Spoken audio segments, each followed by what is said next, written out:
Olá, a ideia desse vídeo é discutir um pouco dos resultados do último censo do IBGE sobre religiões no Brasil,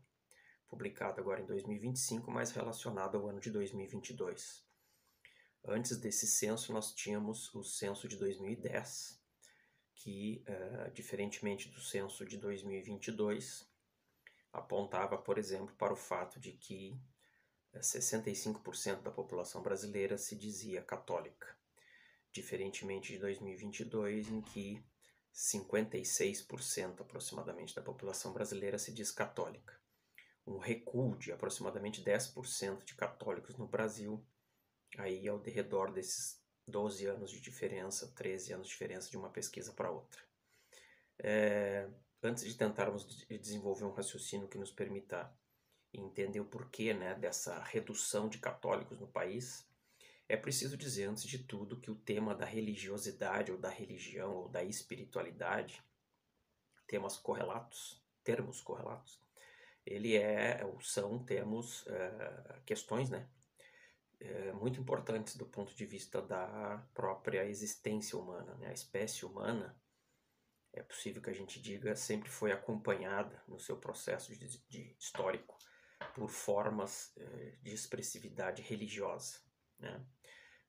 talvez e principalmente porque o campo religioso é o campo que se especializou em discutir as questões da existência humana, aquelas questões filosóficas, inclusive, de onde viemos, para onde vamos, qual o sentido da existência, após a morte há uma continuidade, e esse tipo de questão é o tipo de questão que o campo religioso, via instituições, que historicamente foram se desenvolvendo ao redor do desenvolvimento da humanidade, é um campo que discute esse tipo de questão. Você não encontra discussões para esse tipo de questão em outros campos, sociais. E essas discussões sobre o sentido da existência, etc., que trazem consigo, inclusive, questões da moral, de uma forma de controlar, de produzir determinadas formas de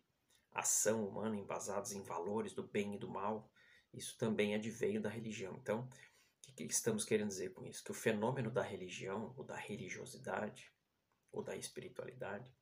é um fenômeno tão antigo quanto a espécie humana. E, então, reproduzindo isso a partir, inclusive, de uma reflexão feita pelo sociólogo clássico Michel Foucault, que dizia assim, então, que a ciência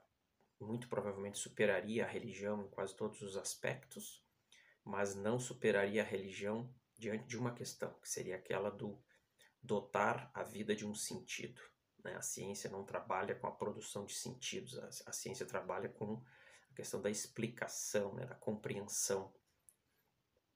No caso das ciências humanas, a compreensão da sociabilidade humana, etc.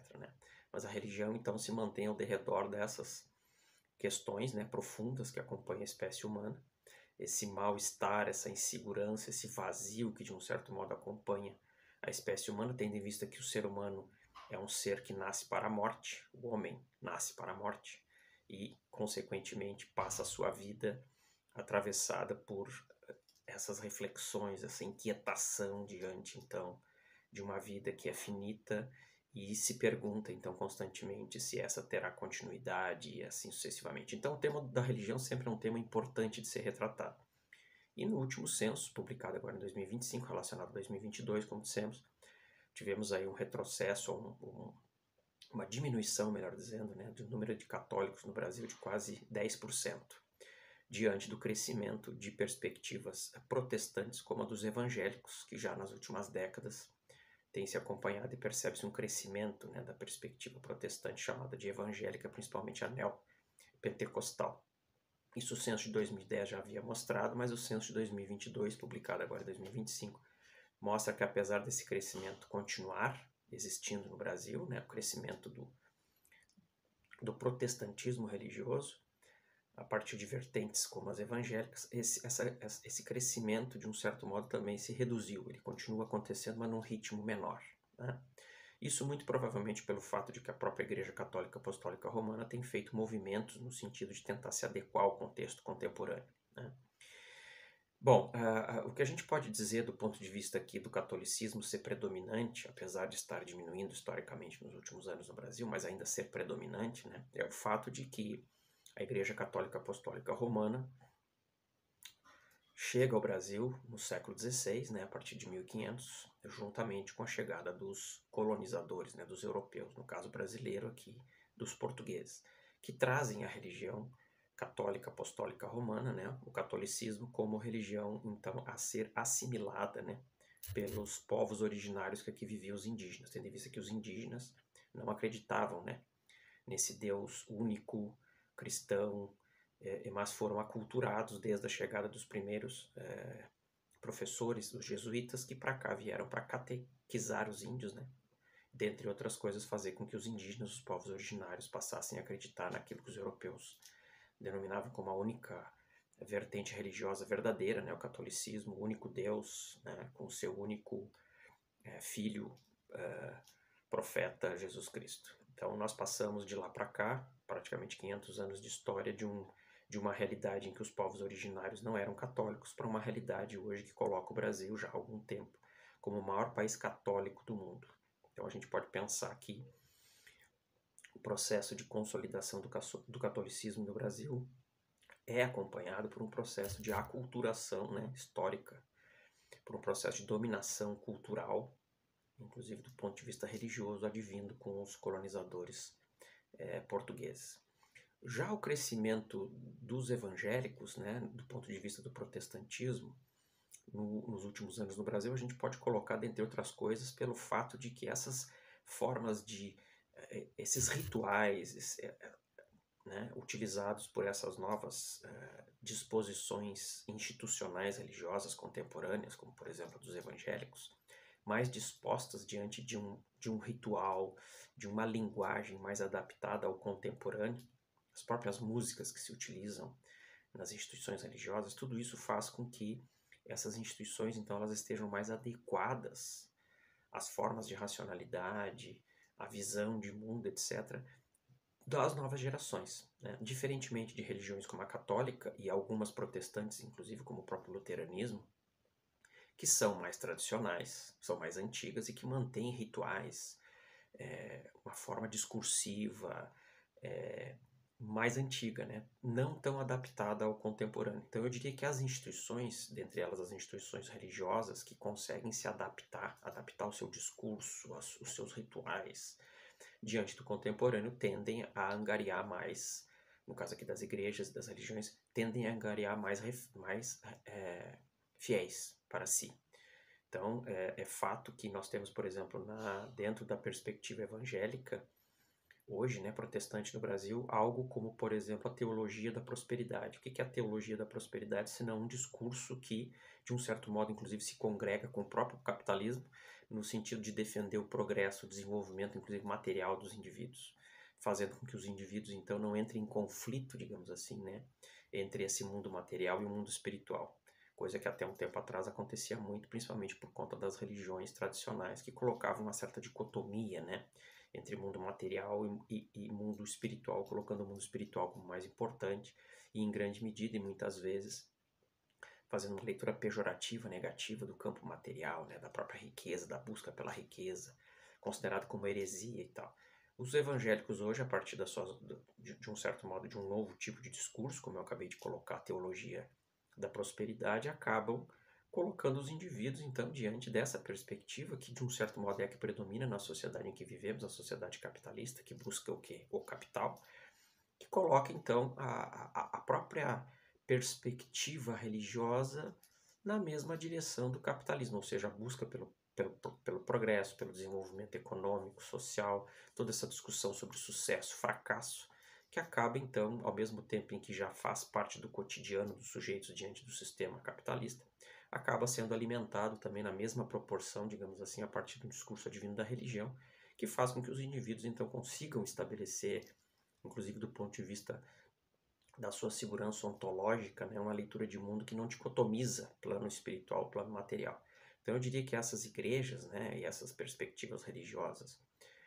neopentecostais, evangélicas, por exemplo, hoje elas estão muito mais adequadas ao contemporâneo do ponto de vista do seu discurso, dos seus rituais, da sua lógica, e por isso vem angariando cada vez mais fiéis. Ao passo que igrejas como a Igreja Católica Apostólica Romana, por exemplo, diante, por exemplo, da figura do seu último Papa, recentemente,